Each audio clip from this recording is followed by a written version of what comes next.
नया भारतीय संविधान मोहन भागवत। संविधान की आत्मा। नंबर 1, भारत का ये नवीन संविधान हिंदू धर्म पर आधारित है। नंबर 2, इस संविधान के मुताबिक भारत को एक हिंदू राष्ट्र घोषित किया जाता है। अब भारत की जगह केवल हिंदुस्तान शब्द का प्रयोग किया जाएगा। नंबर 3, हिंदू धर्म की मान्यता है कि हर एक मनुष्य दूसरे मनुष्य से भिन्न है, इसलिए हर एक मनुष्य को समान नागरिकता नहीं दी जा सकती है।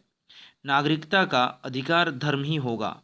नंबर 4, आजकल बहुत सारी जातियां और धर्म हो गए हैं, इसलिए उनको एक सूत्र में पिरोना बहुत ज़रूरी है।